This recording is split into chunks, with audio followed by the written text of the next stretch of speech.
ये है talks news network और आप देख रहे हैं पॉलिटॉक्स, राजनीति का कच्चा चिट्ठा। राजस्थान विधानसभा में नेता प्रतिपक्ष टीकाराम जूली ने नीट पेपर लीक मामले को लेकर केंद्र और राज्य की भाजपा सरकार पर तीखा हमला बोला है।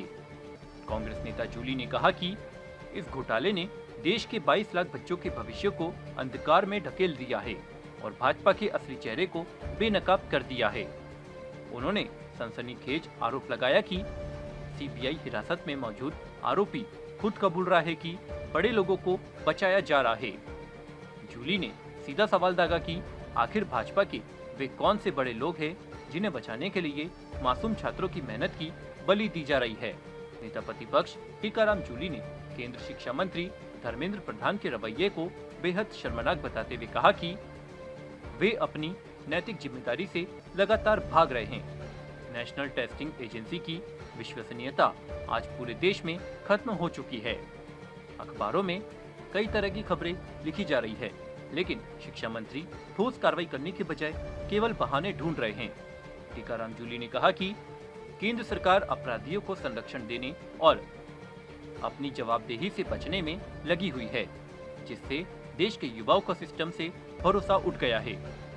वहीं राजस्थान के संदर्भ में बात करते हुए कांग्रेस नेता टीकाराम जूली ने राज्य के शिक्षा मंत्री मदन दिलावर पर भी जमकर निशाना साधा। उन्होंने कहा कि यहाँ बड़े मियाँ तो बड़े मियाँ, छोटे मियाँ सुभान अल्लाह वाली कहावत सच हो रही है। जूली ने मदन दिलावर की उस बयान की कड़ी निंदा की जिसमें उन्होंने पेपर लीक जैसी भयानक घटना को कोई बड़ी बात नहीं बताया था।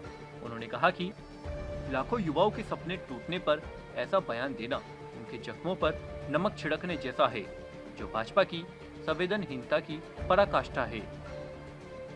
इतना ही नहीं, टीकाराम जूली ने प्रधानमंत्री मोदी और मुख्यमंत्री भजनलाल शर्मा की रहस्यमयी चुप्पी पर भी सवाल खड़े किए हैं। उन्होंने कहा, जो नेता मंचों से गला फाड़कर पेपर लीक चिल्लाते थे, आज उनके राज में देश की सबसे बड़ी परीक्षा का पेपर लीक हो गया तो वे एक शब्द बोलने को तैयार नहीं हैं। जूली ने चेतावनी दी कि अगर सरकार ने जल्द ही दोषियों पर सख्त कार्रवाई नहीं की और छात्रों को न्याय नहीं दिया तो कांग्रेस सड़कों पर उतरकर युवाओं की आवाज बुलंद करेगी। पॉलिटॉक्स ब्यूरो, जयपुर। ये है टॉक्स न्यूज नेटवर्क और आप देख रहे हैं पॉलिटॉक्स, राजनीति का कच्चा चिट्ठा।